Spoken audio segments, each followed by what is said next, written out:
Mareggiata, Sestri Levante lancia un appello alla Regione per avere più fondi da investire. Gli interventi eseguiti, spiega il sindaco, hanno già superato il budget messo in campo. Liguria crea impresa, il concorso di idee imprenditoriali promosso da YLab per la sua terza edizione diventa a dimensione regionale. Per la prima volta toccata anche la Val Fontana Buona. Catechismo con il Vescovo, mattinata speciale per i bambini e i ragazzi della Val Graveglia che hanno potuto rivolgere le proprie domande al pastore della diocesi in visita pastorale. Si è spenta dopo breve malattia suor Rita Monteverdi, per anni caposala della neurologia di Lavagna. Lunedì i funerali a Chiavari nella cappella del Conservatorio delle Gianelline Amare. Francesco, chi serve i malati con amore serve Gesù. In un messaggio il Papa esprime la propria gioia per l'inaugurazione dell'ospedale pediatrico a Bangui nella Repubblica Centrafricana. Musica come strumento di integrazione e diffusione della lingua italiana dei segni. È l'esperienza del coro Mani Bianche di Chiavari, Liguria, che vuole sensibilizzare gli udenti al mondo della sordità. Filippo Daverio a Chiavari per una conferenza su Genova, la superba, tradotta nella lingua dei segni. L'obiettivo è creare un ponte culturale che colleghi mondo dei sordi e udenti. Buonasera ai telespettatori di Tigulli Oggi. Nel bilancio recentemente approvato di Sestri Levante sono state stanziate nuove risorse per la sistemazione dei danni causati dalla mareggiata di fine ottobre, in particolare 256.000 euro per i lavori a Renà, 200.000 per la diga di Portobello. Il sindaco però lancia un appello alla Regione: servono maggiori risorse per completare gli interventi. Sentiamo. Che lavori state facendo sulla diga del porto? Un consolidamento, quindi un posizionamento di massi, un posizionamento cospicuo di massi che va a consolidare le aperture che negli anni, le mareggiate che si sono susseguite hanno creato nella diga.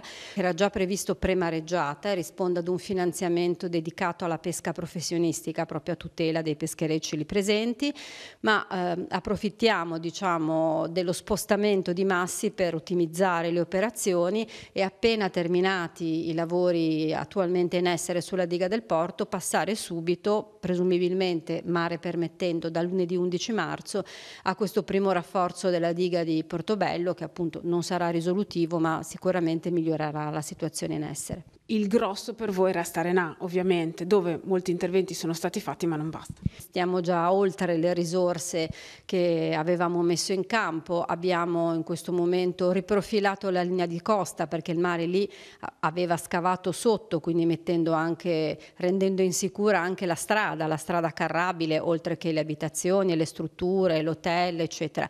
Ma adesso servono risorse per posizionare i massi degradanti, insomma per riaccompagnare tutto il profilo della costa in modo che quella spiaggia sia praticabile da chi vuole fare un bagno, da chi vuole frequentarla, ma anche le attività turistiche della zona possano riprendere in serenità dall'inizio della stagione l'attività. Per una prima sistemazione si richiedono circa 800.000 euro di impiego. Ad oggi sono arrivati 100.000 euro rispetto ai diversi milioni richiesti alla Regione. Veramente ci auguriamo che questa somma aumenti, perché altrimenti diventa molto difficile con le risorse di un comune come quello di Sestri Levante rispondere ai danni del mare e quindi mettere in sicurezza le due aree che ho citato. Domani sarà l'ultima giornata in cui poter percorrere la passerella pedonale che collega la Santa Margherita Ligure e Portofino nel cantiere sulla 227. Nei prossimi giorni, infatti, in queste ore si sta definendo il giorno preciso e gli orari, inizieranno i lavori per il suo smantellamento. L'impresa potrà così completare la carreggiata della strada Lato Monte. E cominceranno lunedì a Chiavari i lavori per liberare il canale delle acque piovane di Vico Malpertuso. A partire dalle 8 il transito pedonale sarà interdetto. Per raggiungere la piscina comunale e le scuole si potrà passare da Largo Pessagno. Grazie alle recenti video ispezioni e alla polizia delle stesse condotte è stata riscontrata un'occlusione causata da una pedana che nasconde alcuni cavi Enel di bassa e media tensione che ostruiscono il tratto impedendo il corretto deflusso delle acque. L'intervento di di Vico Malpertuso è complesso in quanto il canale riceve le acque di via Mafalda di Savoia e di Largo Pessagno, spiega il consigliere delegato Paolo Garibaldi. Parallelamente proseguono anche gli interventi di manutenzione ordinaria e di pulizia di tutte le caditoie di Largo Pessagno e via Entella ad opera degli operai comunali. Infine, in sinergia con Iren Acqua Tigullio e Conato, il Comune sta provvedendo alla pianificazione di nuovi interventi specifici di straordinaria manutenzione per il canale che da Vico Malpertuso porta a Piazza Roma. Recentemente ripulito dai detriti, la condotta ha rilevato la presenza di 2 tubature che ostruiscono in maniera importante il flusso di acqua piovana.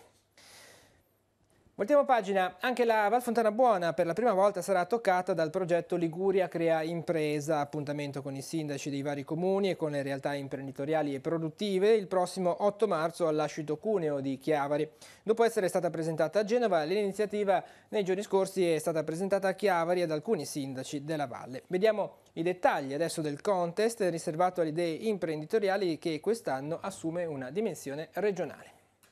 Prima Chiavari, poi il Tigullio, adesso l'intera Liguria. Prende sempre più campo lo Startup Contest organizzato dall'Associazione Tigullio Crea Impresa in collaborazione con YLab. La grande novità di questa terza edizione è proprio la dimensione Liguria Crea Impresa, ovvero un raggio di azione ancora più ampio, più città e istituzioni coinvolte, più soggetti tra i relatori, più occasioni per chiunque abbia un'idea imprenditoriale e voglia condurla al successo. All'inizio vengono perlomeno individuati quali sono i punti deboli. C'è un percorso di design thinking per individuare l'abbinamento tra l'idea imprenditoriale e quello che può essere i bisogni della domanda e del territorio. Una volta che è stato fatto questo, poi il passaggio a livello di tipo imprenditoriale vengono assistiti dalla YLab, che è l'incubatore di Chiavari, in un percorso poi imprenditoriale di costituzione dell'impresa, come è già successo negli anni precedenti. 3 le aree tematiche di questa edizione: ambiente, food and turismo e blue economy. Il 22 marzo si terrà l'annuncio dei progetti selezionati dall'apposita commissione di esperti. I progetti prescelti parteciperanno a 2 design thinking weekend in programma rispettivamente per il 30 e il 31 di marzo e per il 6 e il 7 aprile. L'anno scorso per Tigullio Crea Impresa sono giunte 120 candidature, di cui 80 dalla Liguria, 27 le idee selezionate per il percorso formativo, 3 le vincitrici assolute. E i risultati, per chi ha saputo presentare l'idea vincente in questi anni, si vedono. In particolare 2 progetti, uno da Chiavari Crea Impresa, che era la prima edizione, che si chiama Book Your Beach.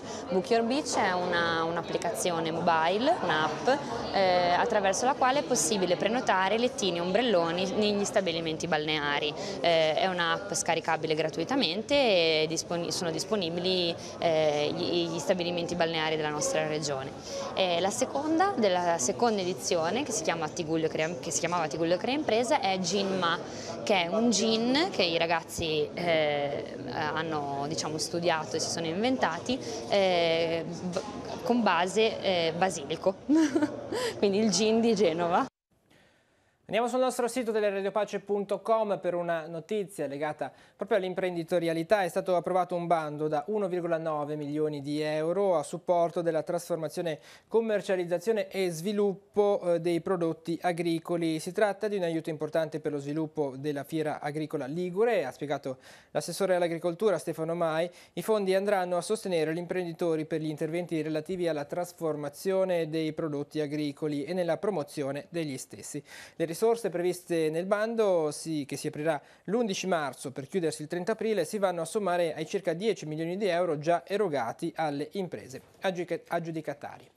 La cronaca adesso, delicato e pericoloso intervento dei Vigili del Fuoco di Genova questa mattina sull'autostrada A7 poco dopo l'uscita di Bolzaneto. Un camion trasportante idrogeno, a causa dello scoppio di un pneumatico e il successivo riscaldamento dell'asse posteriore, ha preso fuoco. Ad essere interessati dalle fiamme proprio le bombole contenenti il gas, che è altamente esplosivo. Il pronto intervento dei Vigili del Fuoco ha permesso che sono intervenuti con 2 squadre e 3 autobotti, ha permesso di spegnere l'incendio e raffreddare i siluri contenenti ben 5.278 metri cubi di idrogeno compresso a 200 atmosfere. Durante l'intervento l'autostrada è stata chiusa al traffico, che è stato riaperto intorno alle 15:17. Il rimorchio è stato rimosso non appena la temperatura dei contenitori è rientrata nelle condizioni di sicurezza. Nessuna perdita di gas è avvenuta, il conducente del mezzo pesante è rimasto illeso.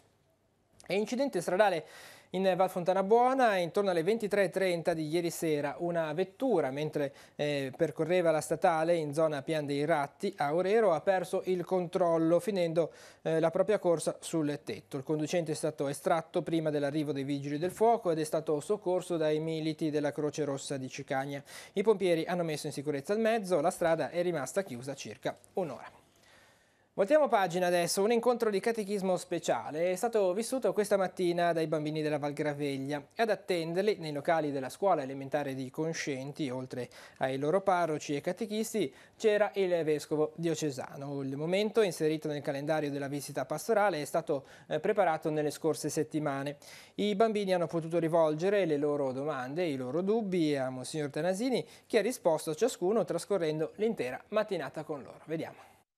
Una mattinata importante ed emozionante per i ragazzi della Valle. Sì, i ragazzi si trovano ogni sabato per vivere l'esperienza del catechismo e mi pare che l'incontro con il vescovo, soprattutto un incontro così proprio vero, diretto, sia utile per loro certamente, perché intuiscono che il vescovo è pastore ed è padre, no? E quindi anche questa idea di un vescovo che va in mezzo a loro, che li ascolta, che dialoga, ha risposto alle loro domande, hanno pregato insieme, ci fa, mi pare, capire che il catechismo è il segno che la fede poi è un rapporto vivo con Gesù ed è un rapporto che si declina nella vita di tutti i giorni, nella nostra vita. Per i ragazzi questo è un momento forte che segue anche la Cresima. Loro, come pensi, lo aspettino questo momento? Ma io spero che lo attendano anche con un po' di trepidazione, forse anche un po' come un inizio della conferma del dono che hanno ricevuto domenica scorsa, no? Penso che sia molto importante che abbiano la possibilità di incontrare il vescovo in un'occasione, diciamo, ufficiale e in una un po' più quotidiana, no? Proprio perché così possano imparare a vivere il dono che hanno ricevuto nella loro vita. Il tuo gruppo sono i discepoli che credono. Come hanno vissuto questo momento di incontro con il vescovo? Credo proprio bene, perché lo aspettavano col cuore, dicevano meno male che il vescovo viene anche da noi che veniamo a catechismo. I tuoi bambini sono i figli perdonati, quindi quasi più piccoli. Come è stato pensato questo momento? È stato un momento emozionante, è già stato pensato il sabato precedente, che hanno preparato delle domande e hanno fatto delle belle domande, e sono stati in gamba. Questi bimbi danno delle soddisfazioni, noi cerchiamo di mettere un semino, ma loro a noi danno tanto. Nella giornata di domani il Vescovo proseguirà la visita pastorale con un momento di ascolto e incontro con i genitori e le famiglie della zona di San Salvatore. Si svolgerà a partire dalle 10:30 nei locali della Basilica dei Fieschi, dove alle 11:15 Monsignor Tanasini presiederà la Santa Messa. Lunedì invece il Vescovo incontrerà il Consiglio d'Ambito San Salvatore Graveglia alle 20:45 al Villaggio del Ragazzo. Un lutto ha colpito la famiglia delle suore Giannelline e l'intera diocesi. Si è spenta nel pomeriggio di ieri al Conservatorio Amare di Chiavari suor Rita Monteverdi, religiosa molto conosciuta in tutto il territorio, soprattutto per la sua attività di caposala nel reparto di neurologia dell'ospedale di Lavagna. Suor Rita, che sino a domenica si era prodigata nell'aiuto agli ammalati custoditi nella RSA dell'istituto, è mancata dopo una breve malattia. Aveva 81 anni, più della metà dei quali dedicati alle persone sofferenti. La cura del malato era stata la sua missione sin da quando novizia aveva iniziato gli studi alla scuola infermieri. Dopo la professione solenne si era diplomato e aveva iniziato il suo ministero negli ospedali, dapprima a Sanremo, dove era stata caposala nel reparto di otorinolaringoiatria per circa 6 anni, poi nel reparto di neurologia dell'ospedale di Lavagna, dove si era presa cura degli ammalati e dei loro familiari per 35 anni, sino al 2008. Ma anche negli anni successivi non aveva mai smesso di dare il suo contributo alla cura dei pazienti, collaborando con il personale della RSA delle Giannelline. Nella sua missione, Suor Rita aveva sempre visto nell'ammalato il volto di Cristo sofferente e si era prodigata nelle cure con grande umanità. Anche per questo, nel 1990 era stata premiata dal Comitato Assistenza Malati Tigullio con l'Esculapio d'Oro alla sua prima edizione. In suffragio, questa sera e domani alle 18 sarà recitato il Santo Rosario nel Conservatorio Amare delle suore Gianelline di Chiavari. Qui lunedì alle 10 saranno celebrati i funerali. La cara salma sarà poi trasferita a Romezzano, in provincia di Parma, paese natio di Suor Rita. Alle suore Gianelline e a tutti i familiari va il ricordo nella preghiera da parte di tutto lo staff di Telepace. In un videomessaggio Papa Francesco ha espresso oggi la propria gioia per l'inaugurazione dell'ospedale pediatrico a Bangui in Repubblica Centroafricana. La nuova sede è stata realizzata grazie al sostegno dell'ospedale pediatrico Bambin Gesù. Non vi dimenticherò, queste le parole pronunciate dal Papa dopo la visita nel 2015 al complesso pediatrico e si rinnovano oggi nel giorno della festa, occasione dell'inaugurazione della nuova struttura. Nel messaggio, in un videomessaggio, Francesco rivela che conserva nel cuore gli occhi di dolore di tanti piccoli malnutriti incontrati durante il viaggio apostolico nel paese africano. Lo sentiamo. Ricordo ancora le parole della dottoressa che mi era accanto. Questi nella maggior parte moriranno perché hanno la malaria forte e sono malnutriti. No, questo non deve più accadere, ho sentito io, e la sofferenza dei bambini è senza dubbio la più dura da accettare. Il grande Dostoevskij faceva la domanda: perché soffrono i bambini? Tante volte mi chiedo lo stesso: perché soffrono i bambini? E non trovo spiegazione. Solo guardo il crocifisso e invoco l'amore misericordioso del Padre per tanta sofferenza.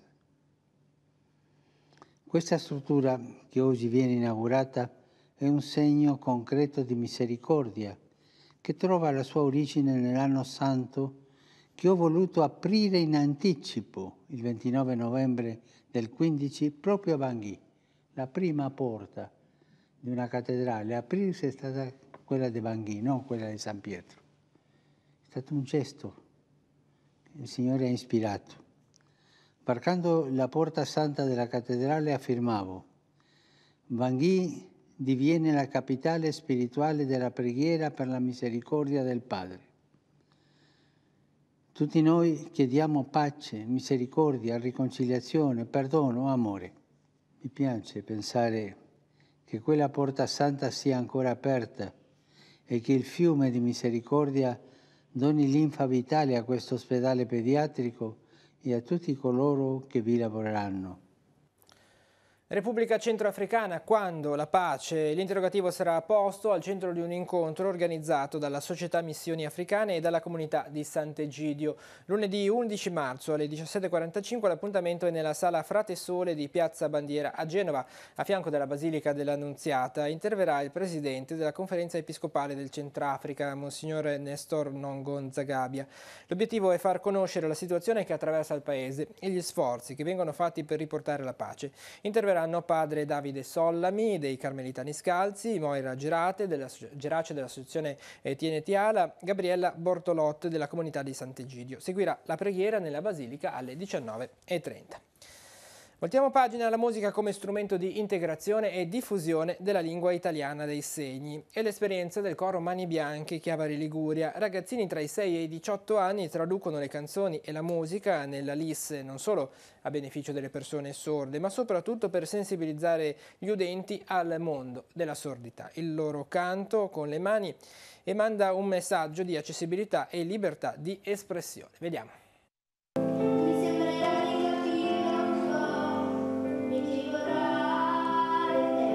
È una danza di mani, una melodia di gesti, disegnano movimenti nell'aria, delicati e armoniosi. L'esperienza internazionale del coro Mani Bianche è stata portata anche a Chiavari e in Liguria da Antonella Titta Arpe.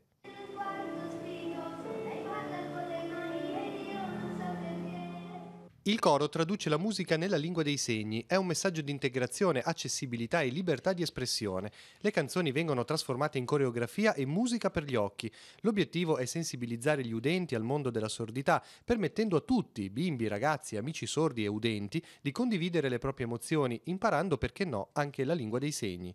È un coro speciale poi perché unisce bimbi con diverse disabilità.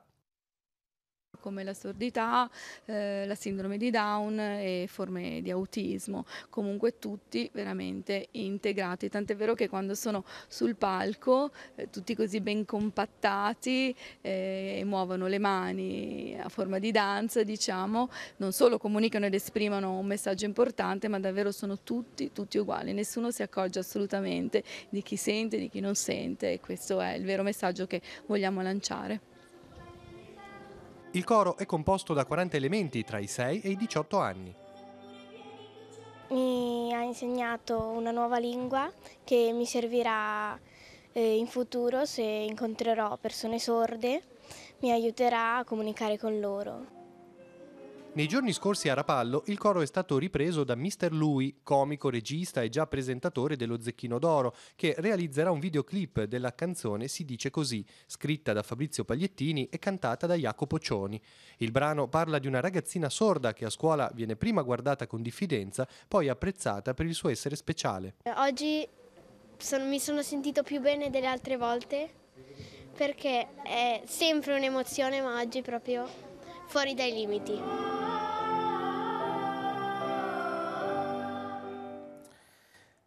Il coro Mani Bianche sarà protagonista domani in occasione dello spettacolo L'incantesimo della rosa, portato in scena dalla compagnia teatrale Sulle ali della fantasia con Aliat Danza. L'appuntamento alle 15:30 al Teatro Sociale di Camogli. Lo spettacolo sarà fruibile dalle persone sorde grazie a 2 interpreti che, interagendo con gli attori, tradurranno l'intero spettacolo nella lingua dei segni italiana. L'ingresso è a offerta libera, sarà devoluto all'Associazione Sordi del Tigullio e a Prader Willi, un sodalizio che si occupa di malattie rare. E l'Istituto Assarotti di Chiavari promuove questa sera alle 21 all'Auditorium San Francesco di Chiavari un incontro con Philippe Daverio, storico d'arte, docente e saggista, che parlerà su Genova e la Superba in un viaggio speciale nel secolo d'oro. L'iniziativa si inserisce in un più ampio progetto che l'ente porta avanti da anni e che permette alle persone sorde di fruire di un evento culturale di rilievo, contribuendo ad eliminare anche in questo caso le barriere comunicative ancora oggi esistenti. Sentiamo. L'integrazione del mondo dei sordi con quello degli udenti è uno dei fini primari dell'Istituto Assarotti per sordomuti di Chiavari. Gli strumenti sono molteplici e mirano soprattutto ad abbattere la barriera dell'isolamento, anche attraverso eventi di carattere culturale.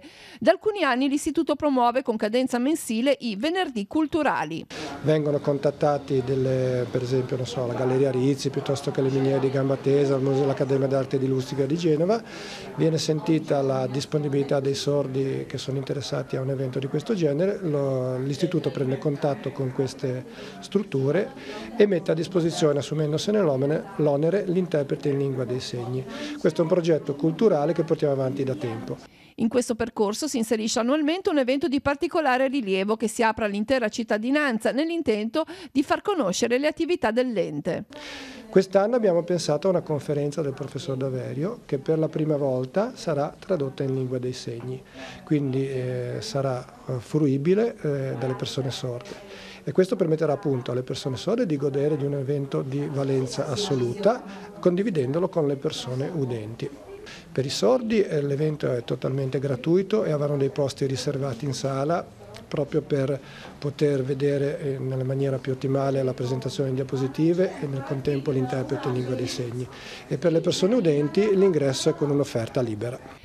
Il viaggio speciale di Philippe Daverio nel secolo d'oro dei genovesi mostrerà Genova la Superba in tutte le sue sfaccettature, da quelle strettamente economiche a quelle storico e artistiche. Gli eventi promossi dall'Istituto Assarotti proseguiranno anche nei mesi prossimi. I cosiddetti eventi venerdì culturali, che già sono organizzati da 2 anni, continueranno assolutamente. Ne abbiamo già fatti quest'anno e ne abbiamo in programma per i prossimi mesi. Come pure continueranno gli eventi della portata di questo attuale del professor Daverio, quelli un paio all'anno sicuramente. Poi abbiamo tanti altri progetti che non sono eventi, che portiamo avanti sempre per supporto al mondo delle persone sorde. Questa mattina in Val Fontana Buona si è svolta la cerimonia di commemorazione dell'eccidio avvenuto 74 anni fa a Calvari. Il 2 marzo 1945 vennero fucilati 8 partigiani della Brigata Berto, un combattente della Brigata Coduri e un prigioniero politico. Dopo la deposizione delle corone di alloro è stata celebrata la messa nella Cappelletta delle Paglie, cui sono seguiti i discorsi delle autorità. L'Ascom di Chiavari organizza 2 nuovi corsi, il primo di 4 ore di aggiornamento per il primo soccorso, il secondo approfondisce invece il tema della sicurezza sul lavoro. I corsi si terranno nei mesi di marzo e aprile, per iscriversi c'è tempo sino al 15 di marzo, gli interessati devono rivolgersi all'ufficio Ascom di Corso Garibaldi 32 a Chiavari, telefonare allo 0185 30 95 58 oppure inviare un'email all'indirizzo chiavari@ascom.genova.it. Nella nostra scheda adesso gli appuntamenti in programma per la giornata di domani e lunedì.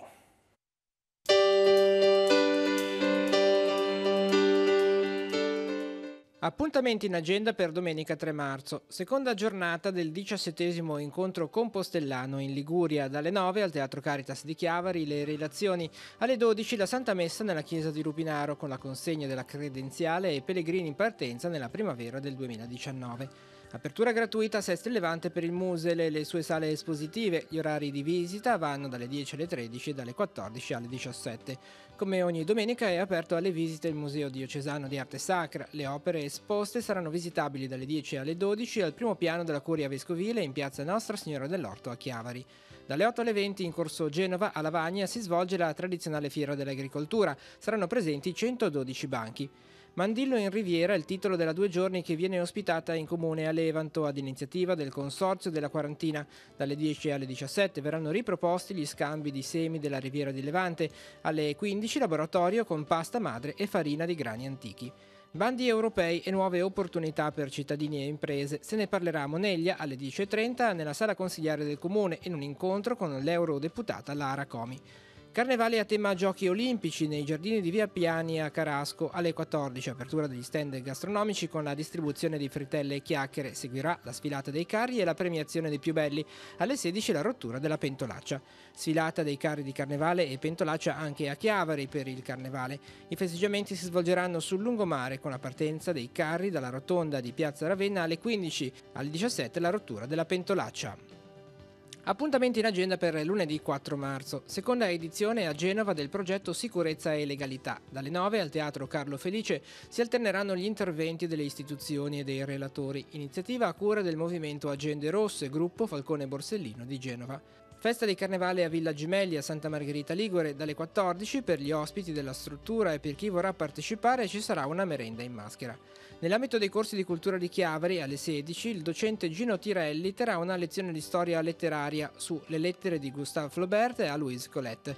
La conferenza si terrà nella sala Livellara di Via del Pino a Chiavari. Nuova lezione dell'Accademia Culturale Rapallese alle 16 nei locali di Villa Queirolo. Luisella Battaglia tratterà il tema dai diritti naturali ai diritti umani. Infine incontro di aggiornamento gratuito per gli allenatori del Tigullio. Alle 20.30 all'Hotel Monterosa di Chiavari interverranno i responsabili tecnici del settore giovanile dell'Inter, Roberto Nicolai e Matteo Villa.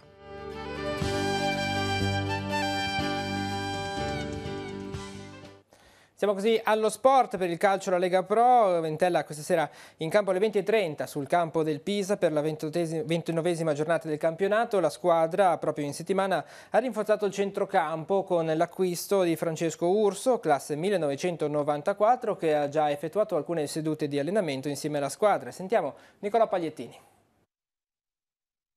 Dopo la bella vittoria sul Piacenza, Ventella torna al lavoro per preparare la difficile trasferta sabato sera alle 20.30 all'Arena Garibaldi contro il Pisa. Il gruppo si allena sotto il sole di Chiavari, si rivede in gruppo anche Matteo Mancosu che tornerà a disposizione del mister e anche il nuovo acquisto Urso, arrivato un centrocampista classe 1994. È stato operato invece Christian Adorjan, a cui naturalmente tutti noi mandiamo un grande abbraccio. Per quanto riguarda i biglietti per la trasferta contro il Pisa, tutte le informazioni sulle nostre pagine social e sul sito internet www.entella.it. Francesco Urso, nuovo acquisto dell'Entella. Francesco, un primo mini bilancio delle tue prime giornate chiavaresi. No, sicuramente sono molto contento di essere arrivato in una grande società, in una grande squadra, una squadra che sta facendo molto bene e quindi cercherò di inserirmi piano piano, di cominciare a conoscere i compagni e di cercare di dare una mano il prima possibile. Parlavi dei compagni, ti chiedo quanto è difficile cominciare una stagione in una nuova squadra praticamente a marzo, in questo se ti stanno aiutando.